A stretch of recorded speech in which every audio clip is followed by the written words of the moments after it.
¿Eso significa que Castillo puede demandar al Estado? Claro, claro que sí. ¿Y en su demanda incluir su voto singular? Me imagino que sí, ¿no? A mi criterio tiene que declararse nula todo el procedimiento de acusación constitucional, con lo cual debería iniciársele un nuevo antejuicio político correctamente llevado que permita al presidente de la República poder actuar debidamente y poder garantizar todo el ejercicio de sus derechos. ¿Nulo el proceso penal? Nulo, evidentemente.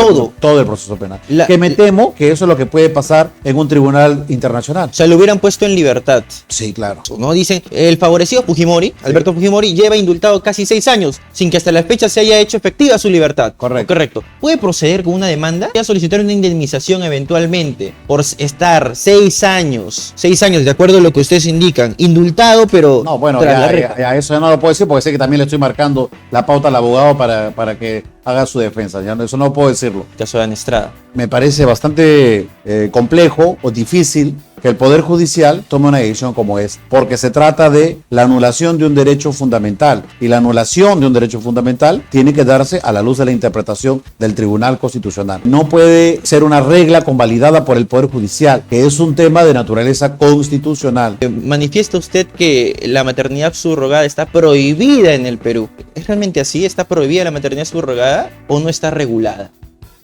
Bueno, lo que dijimos ahí, y ahí fue también una polémica, me imagino, porque alguien dijo que lo que no está prohibido está permitido, ¿no? Hemos quedado desabastecidas, no tenemos ponencias con las cuales trabajar. Hemos llegado a un punto en el cual hemos resuelto toda la causa que teníamos a nuestro cargo, que esperamos también que los trabajadores del Tribunal Constitucional puedan producir más de lo que han venido produciendo para poder actuar, porque ahorita ya no tenemos causas. O sea, no están trabajando. No lo sé, digo que trabajen más, ¿no? O sea, le damos la bienvenida a la tribuna de entrevistas del EP, doctor. ¿Cómo estás? Nuevamente por aquí luego de bastantes años. Igualmente, muchas gracias y un saludo para todos los que nos están viendo ahora. La pregunta de cajón es si la detención de Pedro Castillo, de acuerdo a su opinión, para poder contextualizar eso, ¿fue legal o ilegal? Bueno, a criterio mío, la detención ha sido inconstitucional. Ok.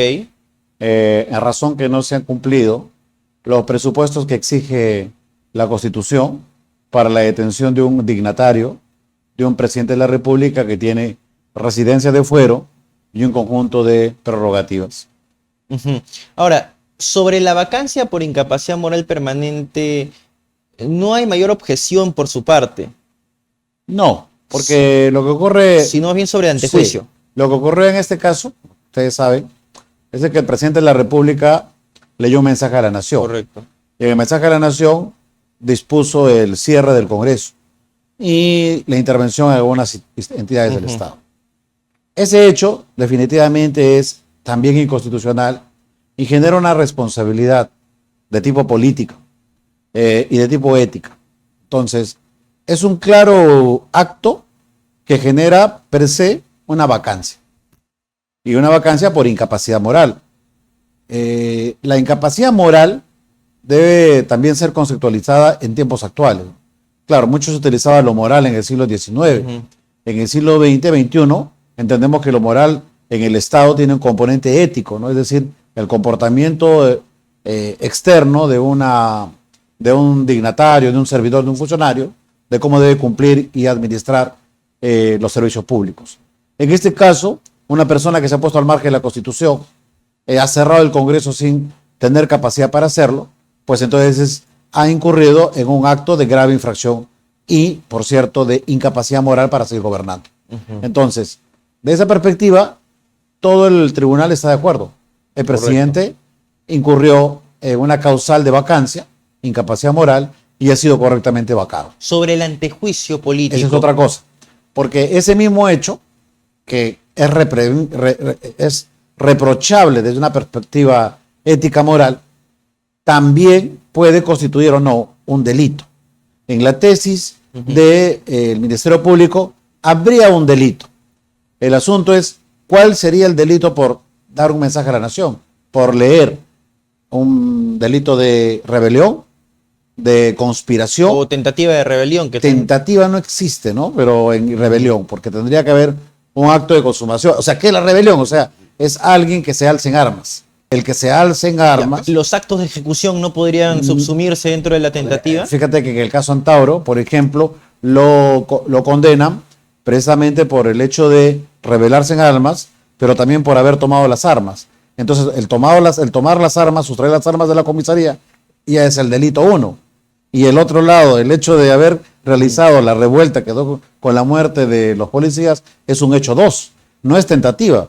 Podría decirse ahí también que eso es tentativa, ¿no? Porque yo cojo las armas para poder levantarme, en este caso, y realizar un acto como este.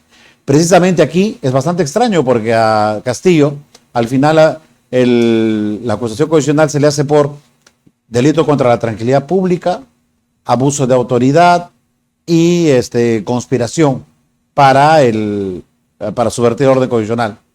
La conspiración, por ejemplo, necesita de un presupuesto fundamental, del concierto de 2 actores. Debo entender que usted está en completo desacuerdo entonces con el pronunciamiento del doctor San Martín Castro, que desarrolla la figura de la tentativa de rebelión. Sí, totalmente. Y además, aún con eso supuestamente ese fuere la coherencia narrativa de una imputación penal, en consecuencia de lo que estamos de desacuerdo en la sustanciación de un procedimiento que no ha tenido ninguna garantía de debido proceso. Se refiere al antejuicio político. Porque claro, para poder imputarle a un presidente de la República en funciones, o 5 años después de que ha dejado de ser presidente, ese plazo, 5 años, lo dice la Constitución, ese presidente tiene derecho a gozar de una prerrogativa que se conoce como el antejuicio político.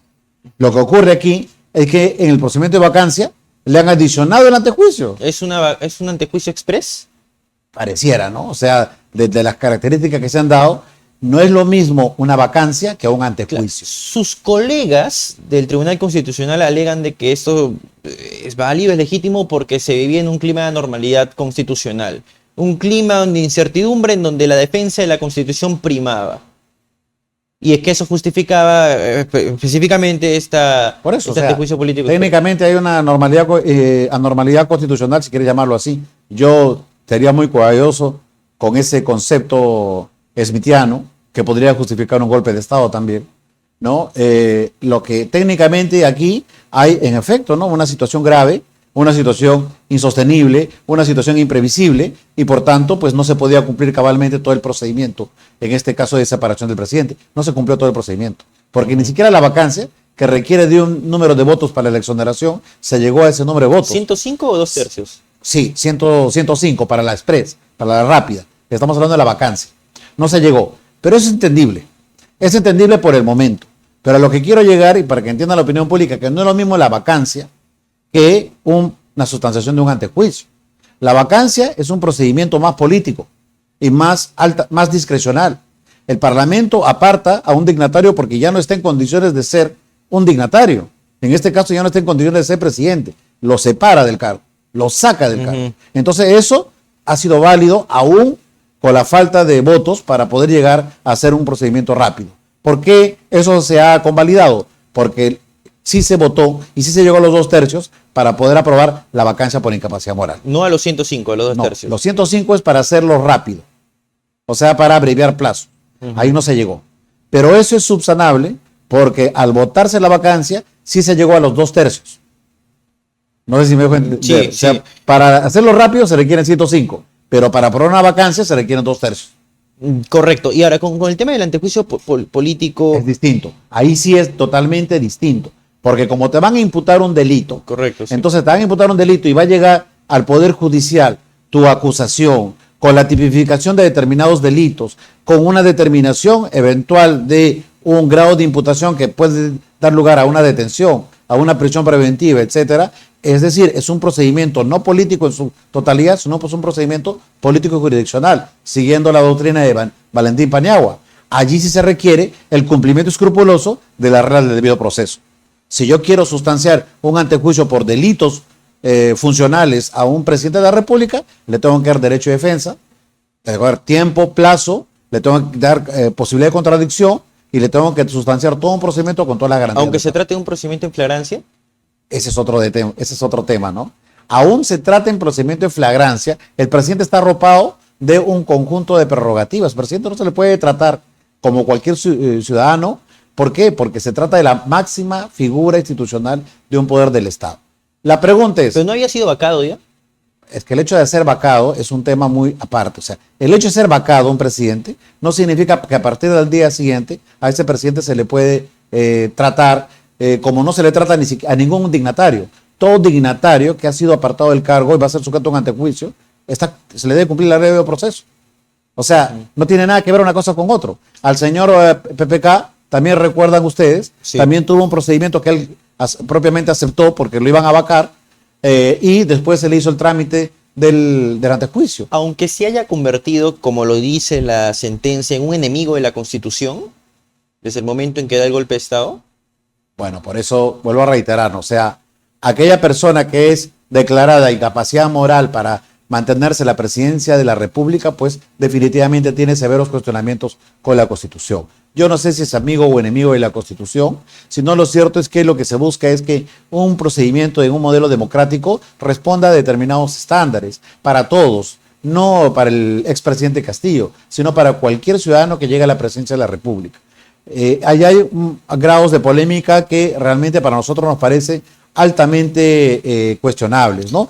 Repito, convalidamos la vacancia por incapacidad moral, estamos de acuerdo, pero creemos que un procedimiento donde afecte la libertad de un individuo, sea presidente o no, debe garantizarse escrupulosamente la regla del debido proceso. Si su posición hubiera triunfado, ¿cuáles hubiesen sido los efectos jurídicos? Tendría que ver, a mi criterio, tiene que declararse nula todo el procedimiento de acusación constitucional, con lo cual debería iniciársele un nuevo antejuicio político correctamente llevado que permita al presidente de la República poder actuar debidamente y poder garantizar todo el ejercicio de sus derechos. ¿Nulo el proceso penal? Nulo, evidentemente, todo el proceso penal. Que me temo que eso es lo que puede pasar en un tribunal internacional.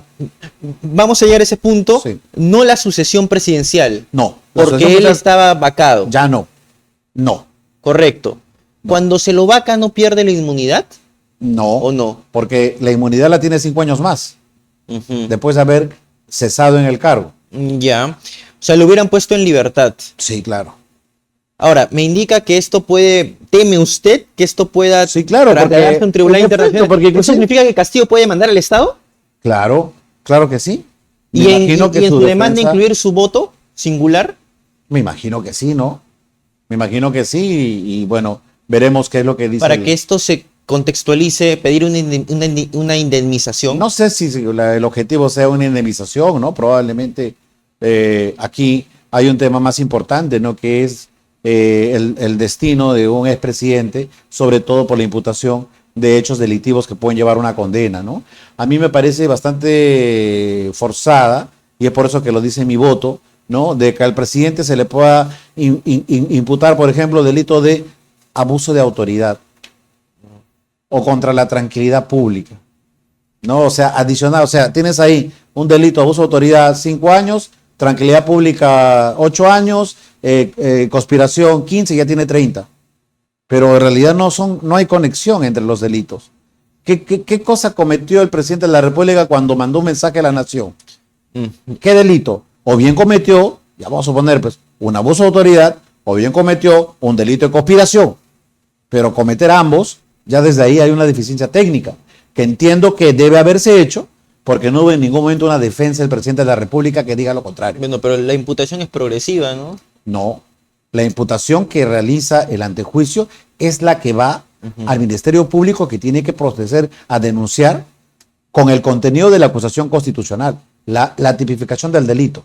Uno puede sumar en el momento de, a lo largo de la investigación, uno puede sumar elementos, factores, indicios, pruebas, pero la tipificación del delito tiene que estar claramente definida desde el momento que a ti te sustancian un hecho delictivo. Y puede sumar imputaciones alternativas también. Pero eso es en un determinado momento. O sea, a ti mañana te imputan robo, no puede ser que en el camino te hagan apropiación ilícita también. O sea, tiene que haber un momento la determinación de la imputación, porque tú tienes derecho a defenderte. Tienes derecho a contradecir. Todo ciudadano tiene derecho a contradecir. Desde el primer momento tengo derecho a preparar mi defensa.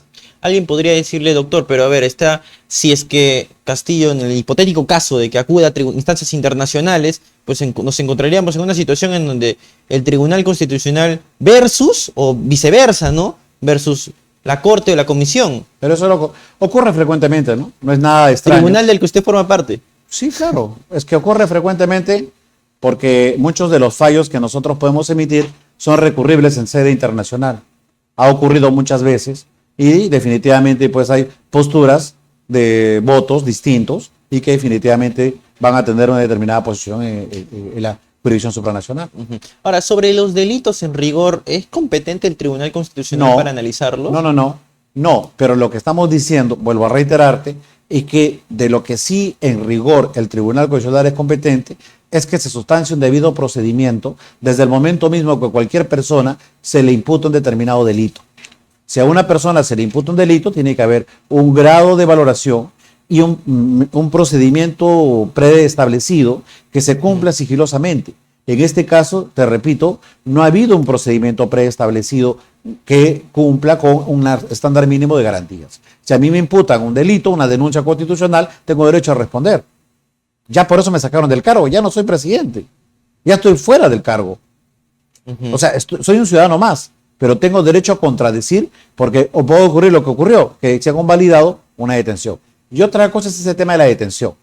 Como tú me dices, si vamos a sostener la tesis de la flagrancia, que puede ser posible. Yo no digo que no haya flagrancia, pero tampoco admito que la haya, porque es un tema que tendría que haberse debatido con mayor amplitud. Pero vamos a suponer que hay una tesis de flagrancia.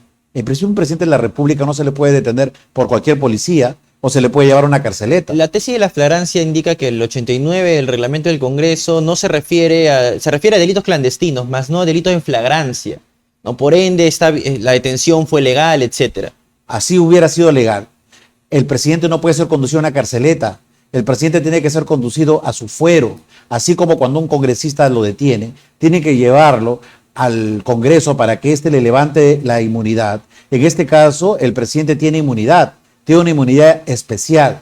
¿Dónde tenía que ser llevado, conducido el presidente de la República? Al Congreso de la República. El Congreso a autorizar su detención. Eso tampoco ha ocurrido. Y ahí es por eso que nosotros llamamos la atención de la policía y del Ministerio Público de haber hecho un acto arbitrario que puede inclusive tener alguna consecuencia penal porque ha sido conducido un presidente de la República o un expresidente de la República, si usted quiere llamarlo así, de una manera irregular a un fuero que no le corresponde. Ahora, cuando menciona usted, por ejemplo, de que se lo debió llevar al fuero del que corresponde y además su posición se sustenta en que lo que entiendo busca tutelar es la figura presidencial, más allá del nombre que pueda existir. La figura presidencial. Allí. Ahora, ¿la ausencia de persecución penal no desprestigia también la figura presidencial? La ausencia de persecución penal oportuna.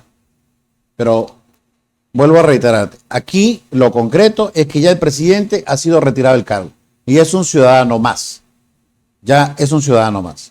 En consecuencia, lo que estamos hablando en la segunda etapa es de un ciudadano que no se le imputa delitos de corrupción, se le imputa de actos políticos que son contrarios a la Constitución.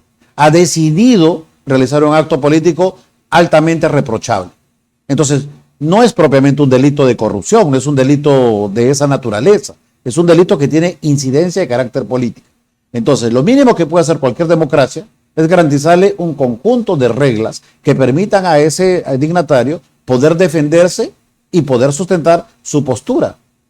El hecho político es reprimible, el hecho delictivo debe ser materia de un debido proceso. ¿Existen esas reglas a la fecha? ¿Positivizadas? ¿De qué me está hablando? Esas reglas, las reglas para poder, en una situación como la que vivimos el 7 de diciembre de hace algunos años, ¿existen reglas para el debido proceso en casos de golpes de Estado como los de Castillo?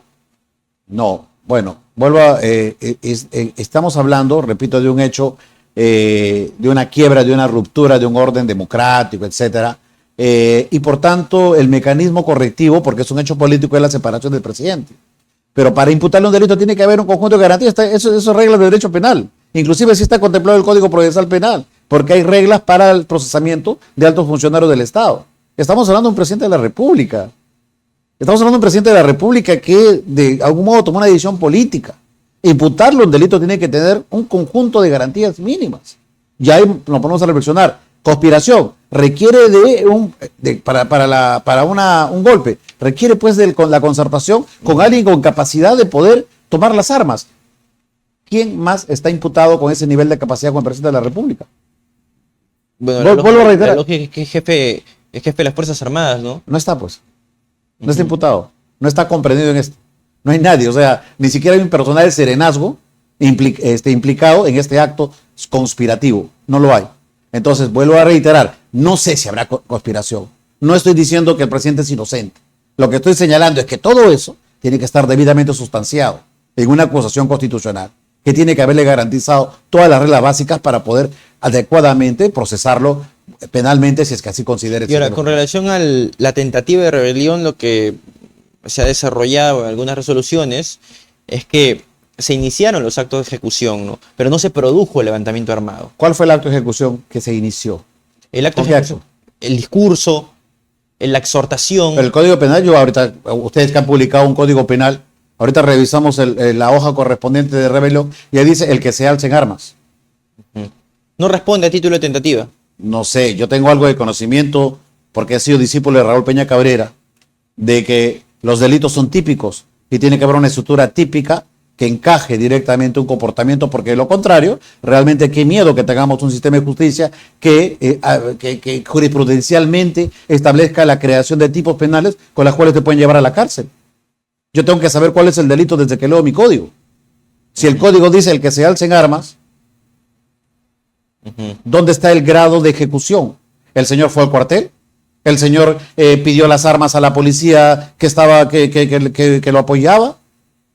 ¿Qué pasó aquí? Y ciertamente, vuelvo a reiterar, tenemos que tenga la razón ustedes. Para eso necesitábamos la sustanciación de una acusación condicional que le traslade toda la imputación y que se puedan defender. Pero tenemos un señor que ya está preso, que ya está con un nivel de investigación y de formulación de esta imputación, que no ha tenido una larga etapa en la cual no ha podido defenderse. Si eso hubiera sido así, Castillo hubiese llegado a la embajada de los Estados de México. Probablemente habría llegado a la embajada, probablemente estaría asilado, lo que usted considere.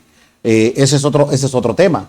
Ese es otro tema diferente, ¿no? Si es que esto hubiera ocurrido, igual se hubiera podido franquear algún procedimiento de extradición. Sí, pero un magistrado constitucional tiene un doble rol, político y jurídico. Tiene que también tener una lectura política. Claro. Entonces, eso no encaja dentro de esa lectura política. Yo creo que desde el punto de vista político, entonces políticamente se hubieran actuado a través de los cancilleres, etcétera, si es que es político, porque si es jurídico, nosotros no podemos frenar un hecho para que también se dé un asilo, como en el caso ocurrió de Alan García, que se le denegó el asilo. Tiene que haber un conjunto de presupuestos para que eso pueda suceder. Y finalmente hay que entender también un tema sustancial, que me parece extraño que en el país hayamos llegado a niveles insospechados de criminalización de los procesos y las investigaciones. Las investigaciones y los procesos por regla deberían realizarse en libertad, porque no es un acto de condenatorio. Pero tenemos más de 35.000 presos en las cárceles que no tienen condenas, que tienen acusaciones penales que al final se sustancian en los tribunales judiciales y que dictan mandato de detención hasta por 36 meses sin una condena. Yo entiendo mucho esa posición y la suscribo, de hecho. La suscribo. ¿Quién no podría suscribirla? Sin embargo, fíjese, si de pronto yo hago el análisis y digo, no lo va a compartir de seguro, pero vamos, si Castillo salió, lo tuvieron cerca de la avenida Wilson, hay quienes dicen que se estaba fugando, en fin, eso es otro nivel de análisis. De camino a la embajada mexicana. Vamos, a ver, ese contexto no tendría que también eventualmente, como lo ha sido analizado por una sentencia del Tribunal Constitucional en el caso del habeas corpus, porque de lo contrario, si yo le excluyo del radar, no tendría un voto singular descontextualizado de los criterios, por eso, si es que es válida, de los hechos políticos. Si es que es válida la detención por flagrancia, que no lo estoy negando, el presidente tenía que ser conducido al Congreso. El presidente tenía que ser conducido al Congreso, sustanciarse en ese momento o dar el inicio a un procedimiento de acusación constitucional en la vía del antejuicio político. Nada de eso se hizo. O sea, en la tesis que admite la mayoría o quienes consideran que aquí también hay un hecho político, el presidente estaba fugando, etcétera, perfecto. Pero no lo lleva a una carceleta, es un presidente de la República. Es un presidente de la República. No nos guste o no nos guste, porque hoy en día puede ser Pedro Castillo, mañana ¿quién puede ser?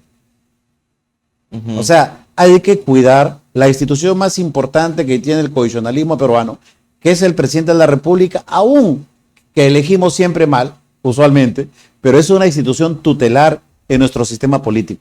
Nosotros jamás vamos a poder ir a un modelo parlamentarista, no vamos a poder ir a una monarquía. Aquí nosotros tenemos un presidente de la República desde la fundación del país. Aunque Por lo tanto, tiene que estar arropado a un conjunto de garantías. Aunque en los hechos parezca ser lo contrario. Pero es que o sea, digo, ¿usted creen que podría el Congreso gobernar? ¿Un parlamentario podría ser presidente del Perú? ¿Los parlamentarios podrían entre ellos designar al presidente de la República? ¿Podríamos tener un rey? Nosotros tenemos una figura civil que es un presidente con un periodo determinado. Y mal que bien, no solamente es culpa de la figura presidencial, también de los errores políticos que tenemos en nuestro sistema. Es de todos los ciudadanos, hasta el ciudadano, cualquier ciudadano que no se pasa una luz roja, por ejemplo. Definitivamente hay una falta de conciencia cívica, pero eso no significa que menoscabemos algunos temas sustanciales que tenemos que aprender a resguardar. Los derechos fundamentales son de todos.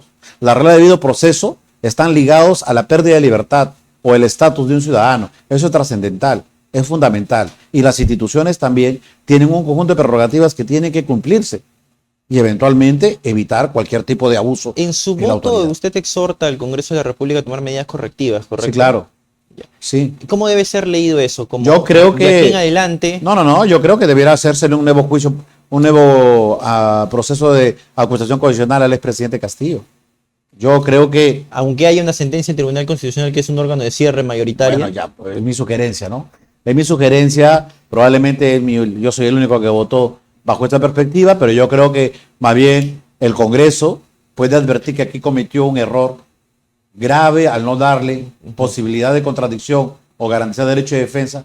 Ojo, en el antejuicio. Pero eso no sería retroactivo bajo ninguna circunstancia. Podría ser. Bueno, ha habido casos. ¿Por qué podría ser? Porque el caso, por ejemplo, de los terroristas, con la sentencia Tineo Cabrera, muchos que fueron condenados por terrorismo, se les hizo nuevos procesos. Y ni siquiera salieron de la cárcel. ¿Había una sentencia del Tribunal Constitucional, claro, un órgano de cierre? El caso Tineo Cabrera. El caso de las leyes antiterroristas. Porque por las leyes antiterroristas, muchos fueron condenados por apología del terrorismo, etcétera. Y luego después hubo una sentencia tribunal que finalmente lo que hizo fue que se iniciaran nuevos juicios. Jueces sin rostro. Personas que fueron condenados con jueces sin rostro tuvieron nuevos juicios. Entonces, en este caso también podría sustanciarse una nueva acusación. Alguien podría decir que está enmarcando la estrategia. Bueno, tú me estás preguntando, ¿no? Estoy defendiendo mi voto. Estoy defendiendo mi voto porque yo sé el que he votado y bueno, creo que me corresponde, ¿no? Defender mi voto y mi preocupación. Porque lo mío es una preocupación institucional. Por la investidura presidencial. Claro, porque lo que pasa es que yo he sido formado en el Congreso. Yo he tenido más de casi 20 años como funcionario asesor parlamentario. Y de alguna forma entiendo que las instituciones tienen que también resguardar la majestad de las instituciones. Que eso es trascendental en cualquier democracia. O sea, al presidente Trump, al presidente de México, etcétera, igual se les puede imputar un conjunto de hechos, pero no creo que se le menoscabe la posibilidad de poder ejercer un derecho de defensa desde el momento mismo que se le imputa algún acto de índole delictivo. Bien, doctor, muchísimas gracias por su participación en esta secuencia de entrevistas. ¿Hay algunos otros casos sobre los que usted ha resuelto? Y bueno, hemos compilado algunas que otras preguntas, entre ellas, por ejemplo, el caso Fujimori.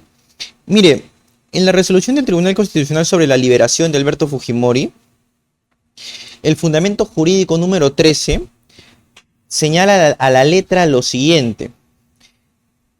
Si conforme a la sentencia de ese tribunal de marzo de 2022, fueron declaradas nulas las resoluciones judiciales, es que dejaron sin efecto jurídico al indulto humanitario de 2017. Entonces el favorecido lleva indultado casi 6 años, indican ustedes, sin que hasta la fecha se haya hecho efectiva su libertad, lo que constituye una evidente vulneración a este derecho fundamental. O sea, estuvo 6 años preso injustamente. No, sino que, y eso en algún momento seguramente vamos a tener que argumentar, ¿no? Porque esto todavía está en audiencia, me parece, en el sistema interamericano. Lo que ocurre es lo siguiente, ¿no? Que hubo una sentencia de tribunal que declaró fundada su habeas corpus y dispuso la vigencia del indulto que se le había otorgado al presidente de la República. Pero luego vino la Corte y mediante una supervisión, dispuso que no se ejecute. Ya, sí, sí, default. sí. Pero esa es una medida cautelar, porque no hubo un pronunciamiento sobre el fondo. Pero es una medida cautelar de un Claro, órgano internacional, perdón, de una instancia supranacional. claro, pero una cautelar puede demorar 6 años. Lógica jurídica. ¿Una cautelar puede demorar 6 años? Ujú. Con una cautelar voy a estar ¿cuánto? ¿10 años? Correcto. Aquí dice, ustedes evidencian eso, ¿no? Dicen, el favorecido Fujimori, Alberto Fujimori, lleva indultado casi 6 años, sin que hasta la fecha se haya hecho efectiva su libertad. Correcto. Correcto. ¿Puede proceder con una demanda? Puede proceder con una... Es que Con tiene una- una... No, acá hay una sentencia de No, tribunal Fujimori constitucional. podría solicitar una indemnización eventualmente por estar 6 años, de acuerdo a lo que ustedes indican, indultado, pero No, bueno, tras la ya, reja. eso ya no lo puedo decir porque sé que también le estoy marcando la pauta al abogado para que haga su defensa. Ya, eso no puedo decirlo. Pero sí lo que te puedo decir es que hay una sentencia del Tribunal Constitucional que dice que es constitucional el indulto. Y hay una resolución de supervisión cautelar que dice que no se ejecute. La pregunta es eso, una resolución de supervisión, una resolución cautelar, ¿puede frenar la ejecución de una sentencia durante 6 años? Yo creo que acá el error parte de los mismos actores que debieron sustanciar una demanda, un procedimiento, por ejemplo, como en el caso Crucillat. Contra el indulto de Crucillat se planteó un amparo, me parece un habeas corpus. Se planteó un proceso constitucional que finalmente hizo que ese indulto se revirtiera. Aquí no hubo nada de eso. Eso es lo que pasó. Lo que sí podría responder el doctor Gustavo Gutiérrez Tixe es si es que acaso, y esa es una respuesta es una pregunta con respuestas lacónicas, el Estado podría eventualmente ser demandado, condenado incluso por instancias internacionales en tanto incumpla mandatos de la Pero es Corte que Interamericana de Derechos nosotros no Humanos. hemos incumplido una sentencia. Una medida cautelar. Por eso, pues, lo que pasa es que hay una interpretación bastante polémica, porque los estados tienen un margen de apreciación de las decisiones de las cortes supranacionales. Nosotros, Fixamudio, y te puedo pasar un video de Fixamudio, dice claramente, los estados están obligados a cumplir las sentencias. No las medidas cautelares. No, la medida cautelar puede ser, pero tiene que tener una interpretación. Yo puedo decir como un estado soberano, oiga, son 6 años. Aquí no hay un procedimiento de fondo. Me están presentando un escrito donde la parte me dice, ¿sabe qué? Ejecuta la sentencia, porque la sentencia no ha sido impugnada, no ha sido apelada, no ha sido cuestionada. Nada, la sentencia sigue vigente. Solo hay una recomendación de la Corte que pide que se suspenda la eficacia y que el gobierno en su momento acató, dijo, no, hay un pedido de la Corte, se va a acatar. Eso es lo que hay. ¿Cómo puede de esa manera preservarse la seguridad jurídica? El Perú ha cumplido las sentencias de la Corte Interamericana siempre y en el caso Fujimori la cumplió en su totalidad. ¿Qué dice la sentencia en el caso Barros Altos? Dice que el Perú debe investigar, procesar y condenar. ¿Qué hizo el Perú? Investigó, procesó y condenó. ¿Y la indemnización? Condenó. No, la indemnización puede ser un proceso parte de... o sea, La indemnización a las víctimas, eso me a las refiero. víctimas. Ya ha habido reparaciones de parte del Estado. Me imagino que lo que estás hablando es la reparación civil que debe pagar, en este caso, Fujimori, ¿no? Correcto. Claro, ese es un tema distinto, ¿no? Es un tema que puede haber una polémica también en el caso peruano bastante sorprendente, porque no es el tema Fujimori. Encuentro, por ejemplo, muchas veces a personas de escasos recursos Ya. con reparaciones civiles imposibles de pagar. Ahora, ¿Puede haber prisión por deudas? no. Ahí también hay otro tema que trabajar. Es un tema académico Imagínate. muy interesante. Ahora, pero en virtud de su rol político, el juez constitucional no tendría que tan siquiera observar de soslayo siquiera las reparaciones a las víctimas. Sí, por supuesto. Sí, eso es un tema que habrá que ejecutar. O sea, ahí hay un juez de ejecución que podría ejecutar el tema de la reparación civil. Habría que ver ahí otro tema distinto. Ese no es el tema propiamente de la materia fundamental en el caso concreto. Bien, doctor. Ahora, otro tema polémico, casito, que se resolvió hace algunos meses fue el caso Morán, el caso Ricardo Morán. Yo recuerdo y de hecho he leído con mucha atención su voto, en donde manifiesta usted que la maternidad subrogada está prohibida en el Perú. ¿Esto es realmente así? ¿Está prohibida la maternidad subrogada o no está regulada? Bueno, lo que dijimos ahí, y ahí fue también una polémica, me imagino, porque alguien dijo que lo que no está prohibido está permitido, ¿no? Que una lógica de deducción de índole jurídico. El Claro. voto cita a Guastini, de hecho. Claro, pero lo cierto es que eso ocurre con una regla, pero hay cosas en las cuales sí se tiene que habilitar una permisión, se tiene que habilitar una regla para poder permitirse, ¿no? Si no, de lo contrario no se puede, no puede ejecutarse. Y en este caso tendría que haber una regla que cambie la estructura propia de un modelo constitucional basado en la familia tradicional, y que esa es la Constitución. La Constitución dice varón y mujer fueron una unión de hecho, ¿no? Y una familia constituida sobre la base de una organización de este tipo. En el caso de la maternidad subrogada es un vientre comprado, es un vientre de alquiler, donde hay 3 personas, contratantes, padres, finalmente, que tienen que llevar a cabo este tipo de hechos. ¿Pero eso no está prohibido en el Perú? Por supuesto que está prohibido. Tendría que haber una norma habilitante. Si no, no se está regulado. Pero es lo mismo, pues, porque al final vamos a poner una discusión. Pero no es una discusión teórica. Pero sí, porque usted lo puede hacer. Es operativa. Es que el hecho de que no esté regulado, ya, no significa que falte una regulación para que se realice. No se puede hacer ninguna regulación permisiva. No se puede, porque es un modelo constitucional que tiene una cláusula de cierre. La familia es una unión entre 2 personas que forman una comunidad, que procrean hijos. Bueno, alguien podría decir el concepto de familia cada vez evoluciona más. Sí, por supuesto, reforman la Constitución. Yo creo en la Constitución, así como en gran parte del mundo, en Europa, para poder, inclusive en el caso Chapi, en Francia, cuando se habló sobre el matrimonio homosexual, lo que dijo la Corte Europea, el Tribunal Europeo de Derechos Humanos, dijo, cada estado verá qué regulación le da. Yo puedo reconocer la unión de personas del mismo sexo, que pueden tener derecho a estar juntos, pero casarlos, matrimonio, es una institución cultural, y cada país deberá definir si es que considera que puede ir hacia un matrimonio homosexual y si no lo puede hacer, porque cada país también, diríamos, siguiendo a Peter Haberle, es un conjunto de culturas. Un conjunto de culturas. Y la cultura diseña un modelo constitucional. En mi caso, yo creo que ningún tipo de maternidad, más allá de la tradicional, está permitida en el Perú. Porque es un modelo cultural. Es el modelo peruano. Vale, entonces esa suerte de axioma que nos han enseñado a todos los que en algún momento surcamos la carrera de Derecho, lo que no está prohibido está permitido, ¿no es tan correcto? No, todo axioma... no, ya esa es una denominación propia, no sé si será un axioma. Bueno, en todo caso, no hay verdad verdadera, ¿no? O sea, puede todo ser interpretado. Lo cierto es que en efecto, ¿no? O sea, en un Estado liberal, ¿no? Definitivamente basado en las libertades, tiene que haber el ser humano se desarrolla en su amplitud, ¿no? Salvo que haya una prohibición legal. La ley diga, está prohibido. El ser humano puede hacer lo que quiera, pero no es que pueda hacer lo que quiera. Yo puedo ser un ser humano donde no diga la ley, pero no puedo hacer lo que quiera porque tengo también cánones morales, cánones éticos, cánones constitucionales que están basados en principios que yo no lo puedo hacer porque también son limitantes.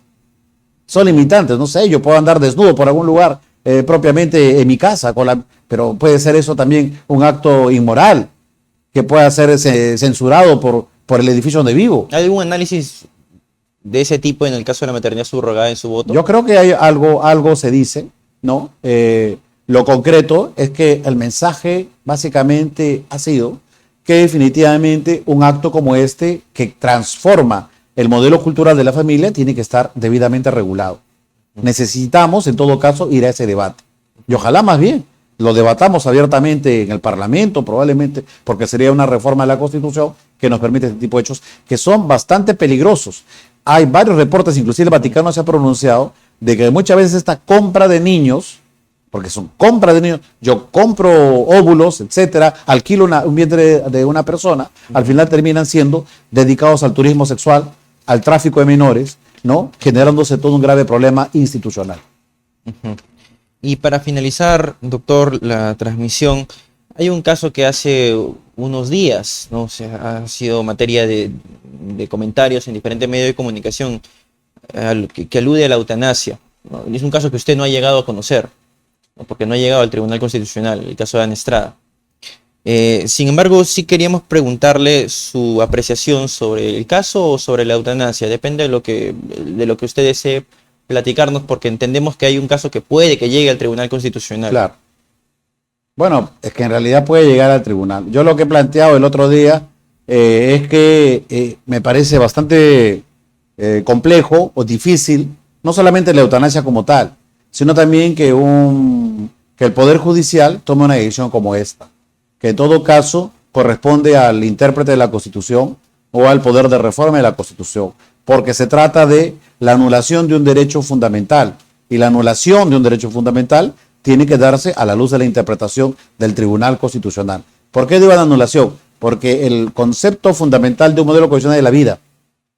Las leyes, los jueces, etcétera, pueden restringir los derechos, pero autorizar su anulación es un acto que transforma un sistema constitucional. Por lo tanto, tendría que haber una incorporación dentro de la Constitución, por la vía de la interpretación o por la vía de la reforma, de la posibilidad de hacer que una persona autorice su muerte. Porque se trata, repito, de anular un derecho fundamental. Pero aún más allá de ese tema, es inclusive también, como te acabo de decir, el tema de la maternidad subrogada. Es un tema conceptual, es un tema cultural. Nuestro modelo garantiza la libertad y la vida por esencia. Y es indisponible la vida. Entonces aquí también hay una transformación cultural que merece un mayor debate, un amplio debate para poder admitir si es que es posible o no la eutanasia en el Perú. ¿Hay razones constitucionales para defender el derecho a una muerte digna? No lo sé. Eso de que no puedo afirmarlo porque en realidad a mí, repito, me parece que es un tema que debe ser debatido, que no puede ser una regla convalidada por el Poder Judicial, que es un tema de naturaleza constitucional, que tiene que debatir para ver si es que es posible o no la eutanasia, o bien el Congreso a través de una reforma, o bien el Tribunal Constitucional a través de una interpretación. Pero un juez del Poder Judicial también tiene una formación en materia constitucional. Pero no se trata de que tenga una formación. Tiene una vitrina. Seguro que tiene. Tiene que hacer un análisis. No, seguro que hasta la mejor. Pero el juez constitucional no puede transformar la estructura de la Constitución. Te vuelvo a decir. Entonces, sobre esa base, el juez constitucional va a poder autorizar el matrimonio. Pero esta decisión no fue una regla general, fue para el caso específico. Pero el caso con genera pues un antecedente, ¿no? Yo también, el caso específico, puede permitir el matrimonio de Susel Paredes con su esposa. Y eso ya el tribunal mismo dijo que eso no es competencia, porque se trata de cambio de cultura. O sea, en ninguna parte del mundo un juez de inferior jerarquía va a transformar una estructura de una sociedad, ni de la sociedad italiana, ni de la sociedad alemana. ¿Pero un juez del TC sí puede? Es que el juez del TC es una Corte Suprema. Eso es el órgano encargado de interpretar la Constitución. Ni siquiera el TC podría, en realidad, de una manera absoluta, porque a quien le correspondería técnicamente Congreso. Es al Congreso a través de la Entonces, eventualmente, si el caso llega a su tribunal, va a exhortar al Congreso no y lo se sé, va a es que yo no sustraer puedo de la decirlo materia porque, o es que son es 7. improcedente. Es que son 7, veremos qué pueda pasar. Porque te digo que cabe la posibilidad de que la interpretación pueda llegar a analizar los principios y los valores condicionales y establecer una fórmula. Pero técnicamente a quien le correspondería ese cambio de estructura es al Congreso. ¿Deberíamos ir a la cárcel por ayudar a otro ser humano a morir con dignidad sin sufrimiento? No sé qué es morir con dignidad. No sé cómo es morir sin dignidad, no entiendo. O sea, toda la muerte es un hecho natural, ¿no? O sea, no sé por qué le llaman muerte digna, no lo sé. Lo que sí creo es que tenemos que respetar el imperio de la Constitución y de las leyes. Eso es trascendental para una democracia. Todos podemos tener una opinión y algunos seguramente pueden tener una opinión más razonada que otros, ¿no? Pero nos elegimos según la sociedad. Sí, muchísimas gracias, doctor, por su participación. Yo quisiera que me des un minuto. Adelante, por favor. Básicamente para decir algunas cosas importantes que este tribunal ha hecho. En principio, hay algunas cosas que se han podido cuestionar ligados a intereses económicos de grandes empresas sobre temas tributarios, cosa que este tribunal ha demostrado que es falso porque gran parte de los intereses moratorios adeudados a la SUNAT, el tribunal los ha derivado a la jurisdicción contenciosa administrativa. A ninguno le ha dado la razón, ni ha declarado fundada ninguna demanda. Ha dicho que son temas probatorios y que el juez del Poder Judicial se encarga de determinar si es que tiene la razón SUNAT o tiene la razón la empresa. El caso Scotiabank, 2 casos del caso Scotiabank que decían también que estaban ligados a intereses económicos, el tribunal ha declarado infundado ambas demandas. Es decir, también ahí hay un hecho que demuestra el importante accionar de este tribunal. Pero sobre todo en una actitud positiva, este tribunal ha construido un nuevo cuadro de derechos sociales. Y eso me parece importante relevar porque la gente no conoce. Hemos dictado el precedente La Oroya, a través del cual hemos prácticamente derrotado a algunas empresas aseguradoras que bajo una serie de argumentos documentales se negaban a entregar la pensión por enfermedades profesionales a los trabajadores mineros, a los trabajadores de socavón, tomando en cuenta que La Oroya es la 7ª ciudad más contaminada del mundo. Hemos dictado un precedente en favor, el presidente Ozores, en favor de los trabajadores de actividades también complejas ligadas a la minería y otras actividades que ocasionan enfermedades como hipoacusia, como neumoconiosis, etc.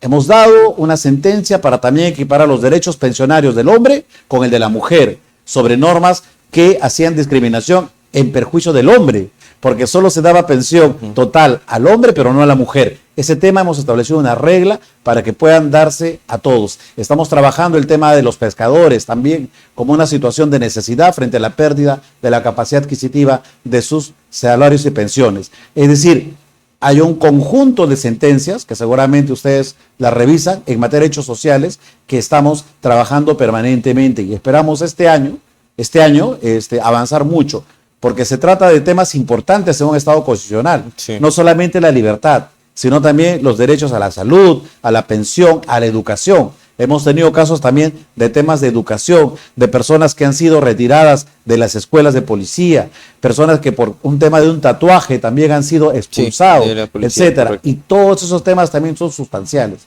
Y hay un cambio trascendental. Y te cuento una cosa más finalmente. Yo presido la sala 2 y por primera vez, me parece, porque no conozco otro hecho, hemos quedado desabastecidas. No tenemos sentencias, no tenemos ponencias con las cuales trabajar.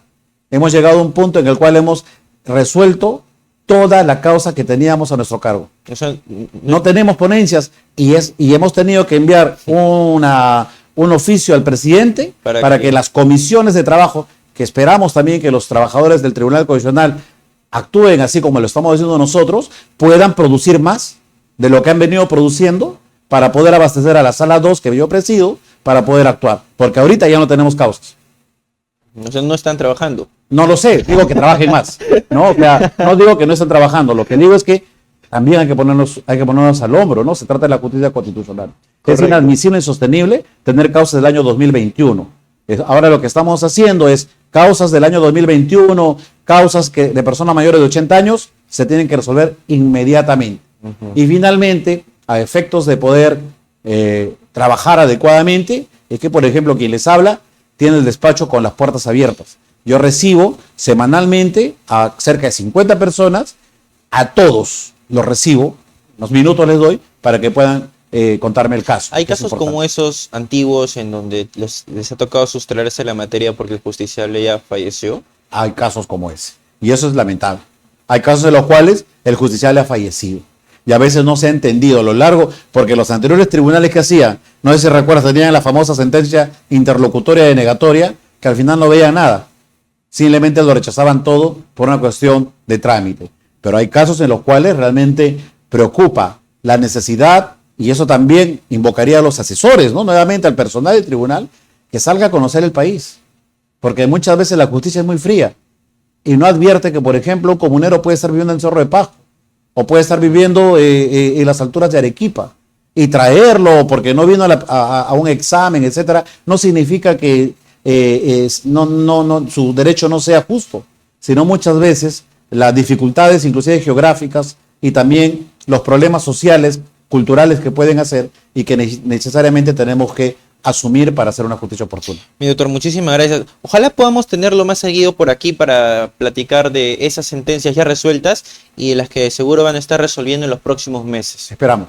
Muchas gracias. Muchísimas gracias a usted, queridos amigos de LP Pasión por el Derecho. Nos despedimos aquí en el programa Se Corre Traslado. Consignen sus preguntas, sus comentarios, compartan esa transmisión en vivo. Yo soy Francisco Chuquicayata y hoy hemos contado con la participación del doctor Gustavo Gutiérrez Tixe. Me despido de todos ustedes, queridos amigos. Permiso.